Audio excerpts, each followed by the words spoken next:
आज हम बात करने वाले हैं कैश रिसिप्ट ऑफ ट्रांजैक्शन, मतलब जो कैश आपको मिलता है। देखो बेटा, कैश का मतलब ये नहीं कि नोट के फॉर्म में पैसा मिल रहा है। कैश का मतलब होता है जिस टाइम आपने ट्रांजेक्शन करी है उस टाइम उसने पेमेंट कर दी, चाहे वो नोट की फॉर्म में करिए तो हम कैश कहते हैं, और अगर चेक की फॉर्म में करिए तो बैंक के थ्रू पेमेंट हो जाती है। होता कैश ही है। तो एक बात क्लियर कर देना, कैश का मतलब ये नहीं कि उसने नोट में पेमेंट किया है। कैश का मतलब जो चीज उसने परचेज किया उसका भुगतान उसी टाइम कर दिया, या तो उसने करेंसी फॉर्म में किया, आपको नोट पे करें, या फिर उसने चेक दे दिया। ठीक है। अगर वो आपको कैश देता है तो कैश बुक के डेबिट कॉलम के कैश कॉलम में आ जाएगा। सिंपल सी बात है कि जो हमारी कैश बुक बन रही है, जैसे ये हमारी एक तरह कैश बुक अगर बन रही है तो इसकी डेबिट साइड में जो कैश कॉलम है यहाँ पे वो एंट्री हो जाएगी, और यहाँ पर्टिकुलर में उसका नाम आ जाएगा। ये तुम्हें पता ही है, इसमें तो कोई प्रॉब्लम नहीं होती। लेकिन अगर वो चेक देता है तो ये इंपॉर्टेंट पोर्शन है, इसको अच्छी तरह सीख लो, बहुत इंपॉर्टेंट है ये। अगर वो चेक देता है तो भाई वो चेक तो पहले मेरे ऑफिस में आया होगा, और जब मैं उसे बैंक में जमा करूंगा तभी तो बैंक में जमा होगा वो। तो अब देख लो इसमें क्या ट्रीटमेंट होती है, ध्यान से। उसने चेक दिया तो पहला पॉइंट बनता है deposit on same day. Same day ही मैंने अपने एम्प्लॉय को बोला भाई ये चेक जा और बैंक में जमा कर दे।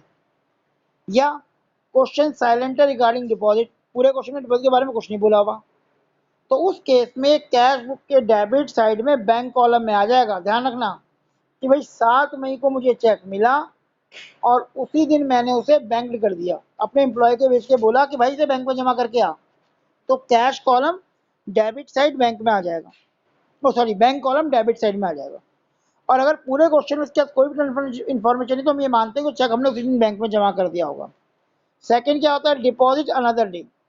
7 तारीख को मुझे चेक मिला और मैंने 10 तारीख को बैंक में जमा कराया।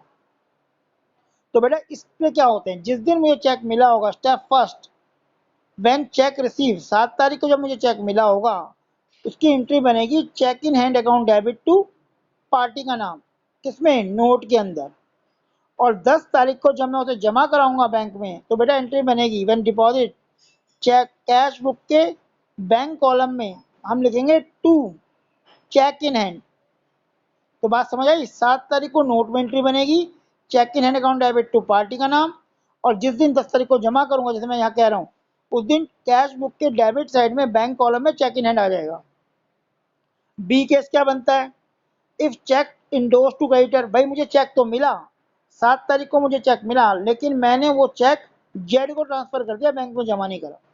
तो जब बेटा मैंने बैंक में जमा नहीं करा तो 7 तारीख की एंट्री तो बनी हमारी चेक इन हैंड वाली, लेकिन 10 तारीख को जो अगर मैंने उसे जेड को दे दिया तो कैश बुक के अंदर क्यों आएगा वो? क्योंकि ना तो हमारा कैश बढ़ा ना बैंक कम हुआ। 7 को मुझे चेक मिला और 10 को मैंने जेड को दे दिया, तो 10 तारीख को एंट्री बनेगी क्रेडिटर जेड अकाउंट डेबिट, जो जेड कह रहा हूँ, टू कैश इन हैंड। ध्यान रखना, ये सेकंड केस हो गया। आई थिंक बात क्लियर हो रही होगी। फिर क्या होगा, अगर डिपॉजिट चेक डिसऑनर्ड हो जाता है। डिसऑनर्ड का मतलब भाई जिस पार्टी ने ये पैसा दिया था उसके अकाउंट में पैसा ही नहीं था, वो चेक बाउंस हो गया, तो कैश बुक की क्रेडिट साइड में एंट्री बनेगी बैंक कॉलम में, बाय पार्टी का नाम आ जाएगा, उस पार्टी का नाम लिख दोगे आप बस। ठीक है, क्लियर हो रही है बात। थोड़ी सी कॉम्प्लिकेशन लग रही होगी लेकिन बिल्कुल सिंपल है, अगर हम इसे स्टेप बाय स्टेप देख